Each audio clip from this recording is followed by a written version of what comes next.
Sai Ram, my dear children. In the previous class, we discussed medieval India, you know that the political transition. Today we are going to deal another lesson. Before we come to know which lesson we are going to deal, let us discuss the Indian society, how it was prevailing. You know, in Indian society, there were so many evils and evil practices crept into society. These were evils. So it was necessary to reform the society. There were so many superstitious beliefs. There were so many unscientific method of practices. There were so many evil practices in religion. So there was a dire need of reformation. Religious reformation. Dire need of religious reformation. What do you mean by reformation? What is the meaning of reformation? Just go through the dictionary and you will find the answer. I won't tell that. Okay, but now we are going to see the religious promoters and social reformers of 18th century to 13th century. Today we are going to deal the lesson religious promoters. Religious promoters.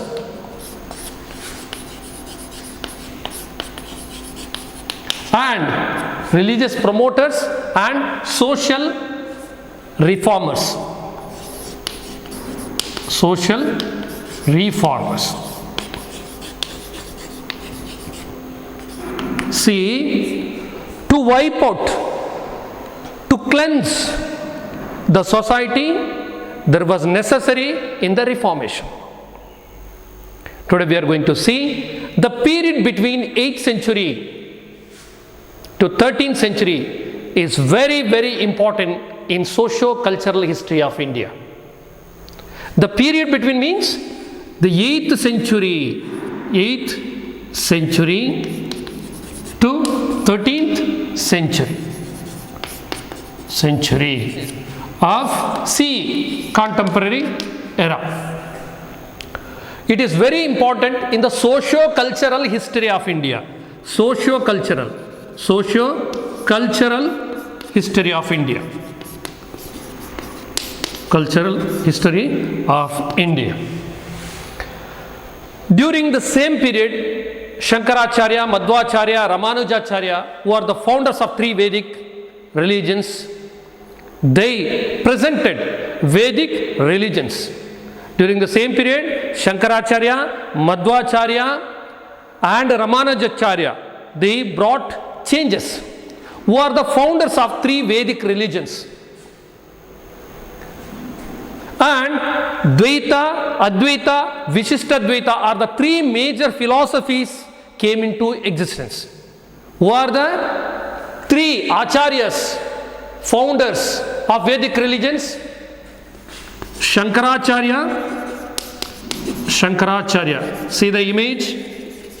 Shankaracharya and Madhvacharya and Ramanujacharya. They were the three acharyas and founders of Vedic religions. Vedic religion. Yes. There are the three Vedic founders of, the three acharyas are the founders of Vedic religions. And they introduced three philosophies also. Which are the three philosophies? Dvaita, Advaita, and third one is Vishishtadvaita. Are the three philosophies. Dvaita, Madhvacharya. Advaita, Shankaracharya. Visishtadvaita is the promoter of Visishtadvaita, was promoted by Ramanujacharya. Advaita was promoted by Shankaracharya, and Dvaita was promoted by Madhvacharya. They are the three proponents and promoters. Three major philosophies came into existence. Once again, Dvaita, Advaita, Visishtadvaita are the three major philosophies came into existence. Along with them, one of the persons we have to remind, a great reformist, a great reformer, in my way, he is the first reformer of this world. That is none other than Basaveshwara of Kalyana. Who? Basaveshwara of Kalyana declared social revolution against caste, gender-based discrimination. See, thus we can conclude he is the first reformer of this social reformer of this world. In order to achieve these ideas, situations, three acharyas and Basaveshwara preached all the people to surrender God. See, who? All three acharyas, Shankaracharya, Madhvacharya, Ramanujacharya and Basaveshwara preached all the people to surrender to the God, irrespective of caste, irrespective of creed, and irrespective of richness. They revived the society.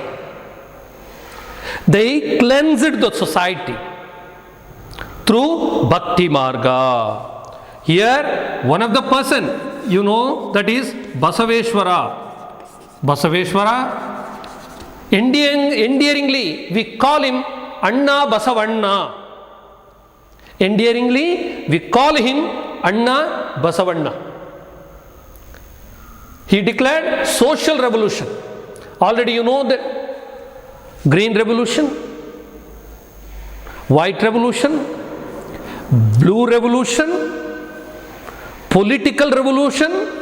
This is social revolution against caste, gender-based discrimination. What path they suggest?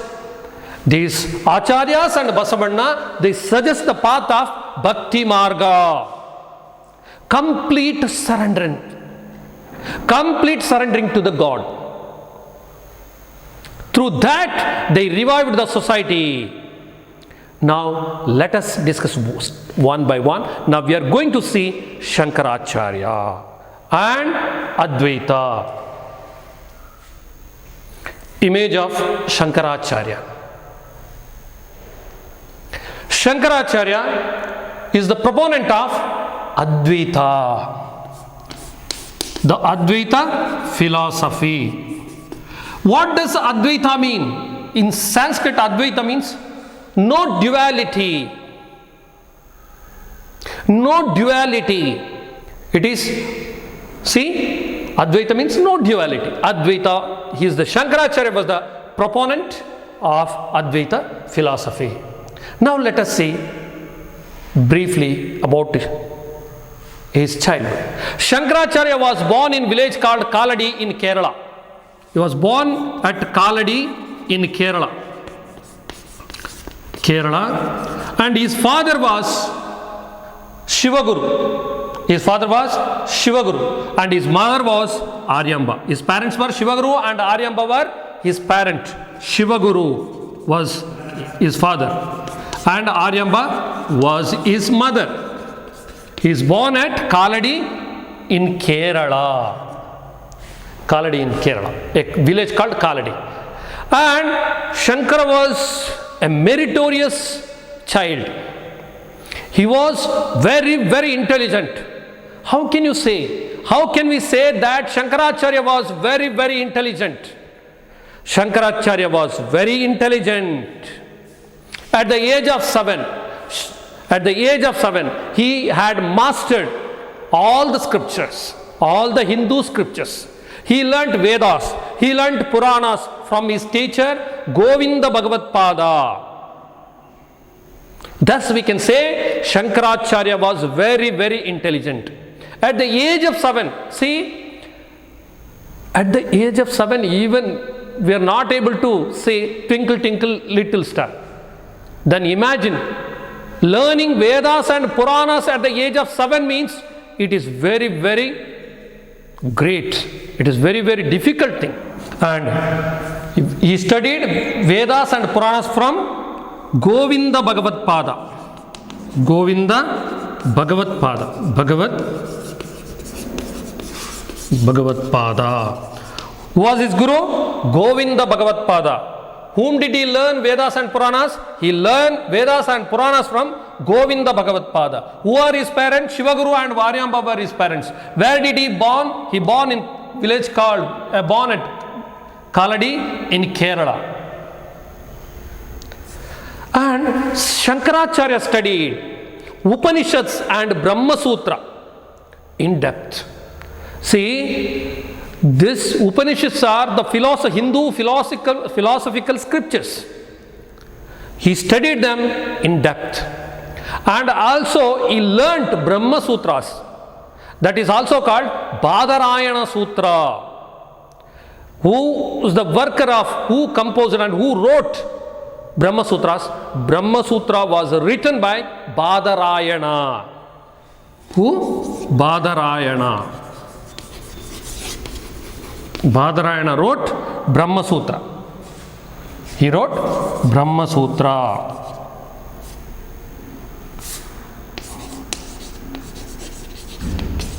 Brahma Sutras. Shankaracharya propagated Advaita philosophy. According to this, Brahma is the absolute truth.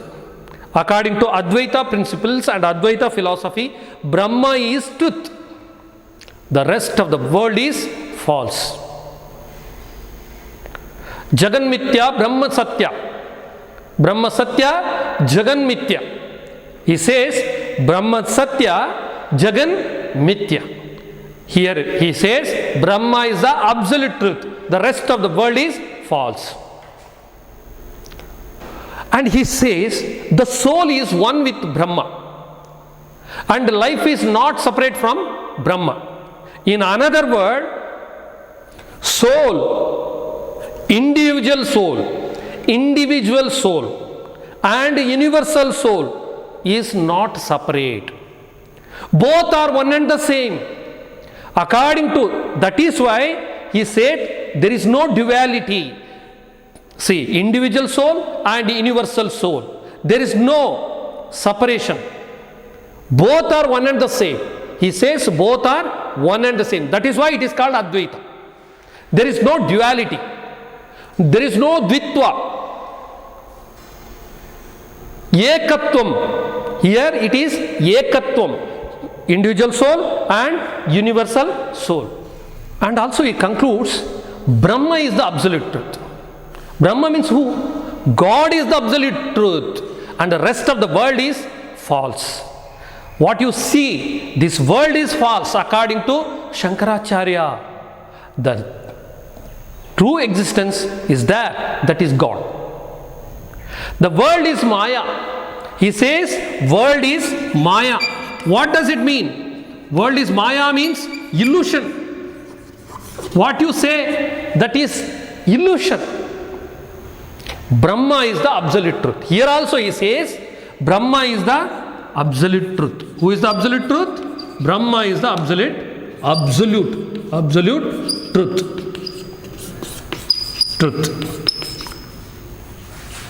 World is Maya means world is illusion. World is illusion. People are ignorant.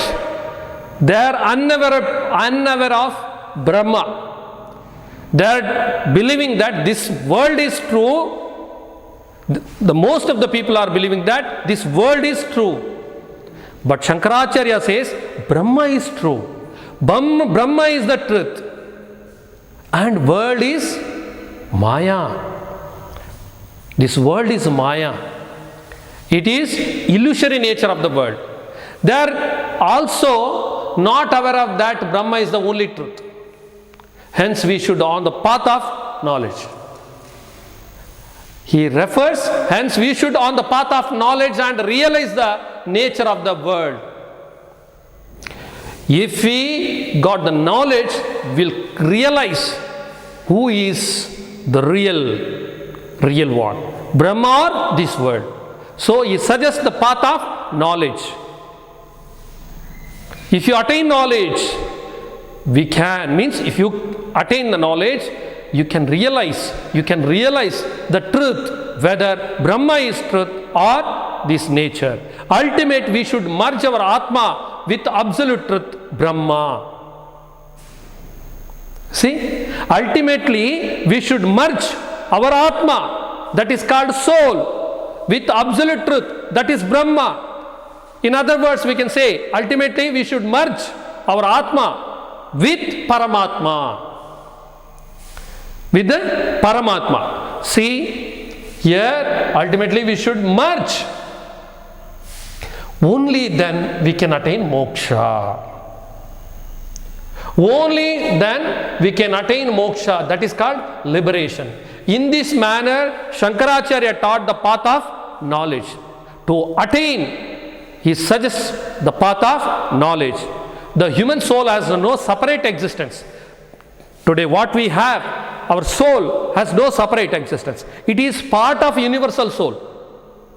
It is, means it has come from universal soul, existing here. One or another day that will merge with universal soul. So it is an integral part of, individual soul is an integral part of universal soul. He declared that Brahma is truth. Brahma is truth. Though he has no qualities. Brahma has no qualities. Brahma has no features. Brahma has no shape. That means Nirguna, Nirakara, Nirvikara. It means no qualities, Nirguna. No features, Nirakara. No shape, Nirvikara. See, he expresses about Brahma as like that. So Shankara says, Aham Brahmasmi. I already mentioned that one or another day, after our demise, this individual soul means soul, Atma, merges with Paramatma, that is called Paramatma, because individual soul has no separate existence. Paramatma, that means universal soul, individual soul, Atma. One or another day, or after our demise, it will merge with Paramatma. Hence, Shankaracharya says, Aham Brahmasmi. Human soul has no separate existence. And he expressed this fact in the phrase, Aham Brahmasmi. I am the Brahma. But we should understand. We should understand through the path of knowledge. If we have sufficient knowledge to digest that, we can feel that we are Brahma. Aham Brahmasmi. I am the Brahma. Because you know that we are the part of Brahma. We are the part of universal soul. That is why he claims Aham Brahmasmi. Dear students, now let us discuss the literary works of Shankaracharya. Shankaracharya wrote many books. Shankara Bhashya, Ananda Lahari, Shivananda Lahari, Viveka Chudamani, Prabuddha Sudhakara, Dakshina Murti Stotra. These are the literary works of Shankaracharya. Which are the Shankara Bhashya, Ananda Lahari, Shivananda Lahari, Viveka Chudamani, Prabuddha Sudhakara, and Dakshina Murti Stotra are his literary work. Then you know Bhaja Govindam, the bunch of hymn, bhajans, is world famous. Bhaja Govindam, Bhaja Govindam. You might have heard Even if you go to the YouTube, you will get Bhajagovindam songs which are sung by great singer Subbulakshmi Amma. You can listen them. And Shankaracharya traveled from Kanyakumari to Kashmir on foot, on barefoot, and propagated his Advaita philosophy. In order to spread the message of his Advaita philosophy, he established Pitas. Pitas mean, you know, that institutions in all four directions. You know that there Badarikashrama, Jyotirpit in the north, Dwaraka, Kalikapit in west, Govardhana Peeth in Puri in the east, Sharada Peeta in Sringeri in the south. One more Peeta is there, that is Kanchi Kamakoti Peeta. You know that which are the Peetas which were established by Shankaracharya. These are all the 5 Peetas. Badarikashrama, Jyotirpit in north, Dwaraka, Kalikapit in west, Govardhana Peeta in Puri in the east, southern in south, Sringeri Sharada Peeta, then Kanchi Kamakoti Peeta. These are all about Shankaracharya.